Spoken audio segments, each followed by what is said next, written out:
Connect News Media tabiriba singbu taramna okchari. Manipur da thogliba Irang asigi maramda Manipur High Court ki former Chief Justice Siddharth Mridul na December 13 da haiki state asigi fibham asi khudakta control tawgadabani natrabadi mafam asida Kana Amata Lemhoudaba yai masiga loinana mahakna ngasisu haiki Manipur bu saudaba force singna mai holi amadi mafam asida violence pu hengat hali. Justice Mridul na Chief Justice oina October 2023 da thaupuba hoki matamaduda state asida irang thoglami. Delhi da panel discussion amada Justice Mridul na haiki element kharana Manipur bu continue mai chahanduna thambada interest lowri. Mahak na hai Manipur Irangi continuity asigi marumda saudaba forcing gi khud yawi haiba wakhalon asida ai hojik thajaba phawre. Khud asi kanagino masi ai hojik phawba mayek sena khangdri.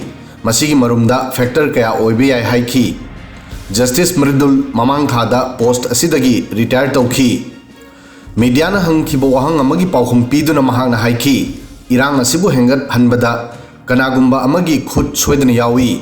Ai wafam asi maram asi na haibani maramdi normal oiba fibham ama hek lakpaga ikhang khangaudana anoba irang ama hekta lai. Masina ai amuka hena thaja halli madudi irang asigi marumda force khara thabak tawri. Force asi mapangi amadi manungdagi anima oibe yai.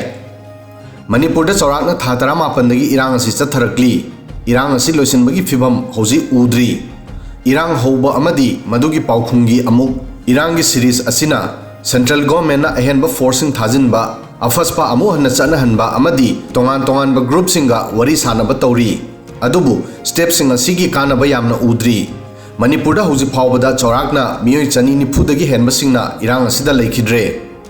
Former Chief Justice Siddharth Mridul na hai matam khara irang asi lepki adubu medagi hoji phawba Manipur da normal fibham ohenba ngamdri. Aihaka state asigi officer singa sanariba wari asi subnagi apanba yaudana judiciary na mathau pangthokpa ngamnanabani. Adubu aihak masi phawki madudi Kana Amata situation asigi control toramde. Center na situation asibu control taunanaba hanna state ta ahenba forcing thari. Hojik Indian Army, Assam Rifles, CRPF amadi Manipur Police yauna chaurakna security force lising humfu state asida deploy tawri.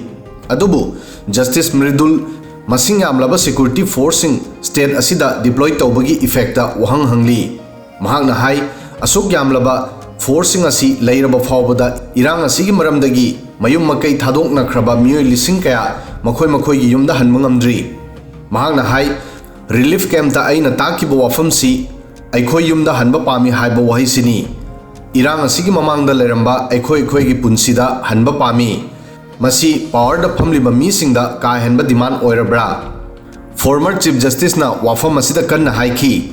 Official singna area asida santi halakpana priority oina thabak tawpham thoi.